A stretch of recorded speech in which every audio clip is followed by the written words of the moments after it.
क्या आप अयोध्या के महाराज दिलीप की गो भक्ति और गुरु भक्ति के बारे में जानते हैं? आइए आज आपको कहानी के माध्यम से समझाते हैं। अयोध्या के चक्रवर्ती सम्राट महाराज दिलीप के कोई संतान नहीं थी। एक बार वे अपनी पत्नी के साथ गुरु वशिष्ठ जी के आश्रम में गए और पुत्र पाने के लिए महर्षि से प्रार्थना की। महर्षि वशिष्ठ ने ध्यान करके राजा के पुत्र ना होने का कारण जान लिया और बोले, महाराज, आप देवराज इंद्र से मिलकर जब स्वर्ग से पृथ्वी पर आ रहे थे तो आपने रास्ते में खड़ी कामधेनु को प्रणाम नहीं किया। शीघ्रता में होने के कारण आपने कामधेनु को देखा ही नहीं। कामधेनु ने आपको श्राप दिया है। उनकी संतान की सेवा किए बिना आपको पुत्र नहीं मिलेगा।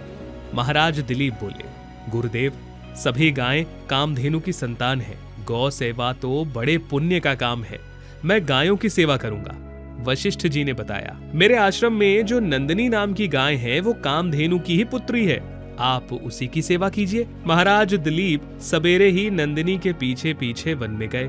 नंदिनी जब खड़ी होती तो वे खड़े हो जाते, जब चलती तो उसके पीछे पीछे चलने लगते, उसके बैठने पर ही बैठते और उसके जल पी लेने पर ही जल पीते।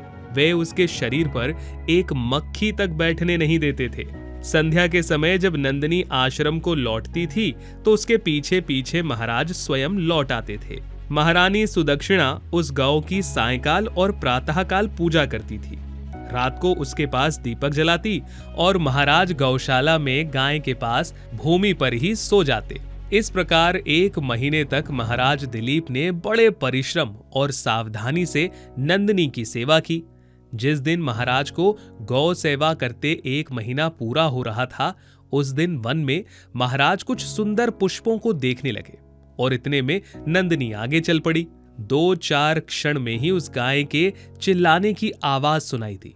महाराज जब दौड़कर पहुंचे तो देखा कि एक झरने के पास एक बड़ा भारी सिंह उस सुंदर गाय को दबाए बैठा है।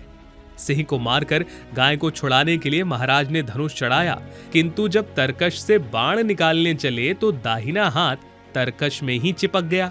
आश्चर्य में पड़े महाराज दिलीप से सिंह ने मनुष्य की भाषा में कहा, राजन, मैं कोई साधारण सिंह नहीं हूं, मैं भगवान शंकर का सेवक हूं। अब आप लौट जाइए। जिस काम के करने में अपना बस न चले उसे छोड़ देने में कोई दोष नहीं होता। मैं भूखा हूं, ये गाय मेरे भाग्य से ही यहाँ पर आई है, इससे मैं अपनी भूख मिटाऊंगा। महाराज दिलीप ने बड़ी नम्रता से कहा, आप भगवान शंकर के सेवक हैं, इसीलिए मैं आपको प्रणाम करता हूँ।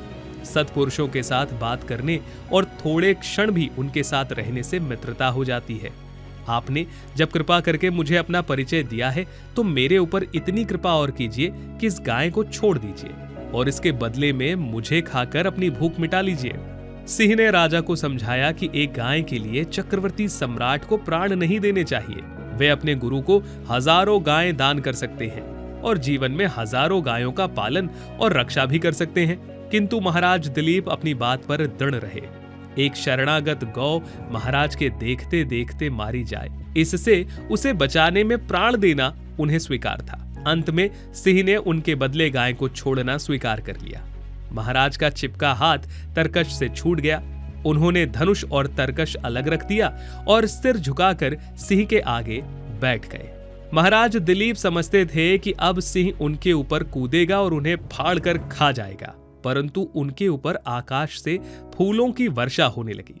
नंदिनी ने उन्हें मनुष्य की भाषा में पुकारा और कहा, महाराज आप उठिए, यहाँ कोई सिंह नहीं है।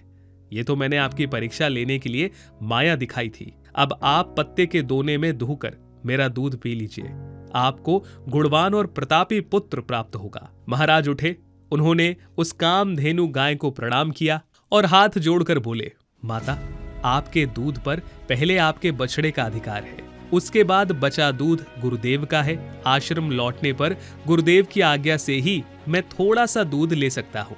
महाराज की गुरु भक्ति और धर्म प्रेम से नंदिनी और भी प्रसन्न हुई। संध्या को आश्रम लौटने पर महर्षि वशिष्ठ की आज्ञा से महाराज दिलीप ने नंदिनी का थोड़ा सा दूध पिया और समय आने पर महाराज दिलीप को एक परम प्रतापी पुत्र प्राप्त हुआ। क्या आप उस पुत्र का नाम जानते हैं?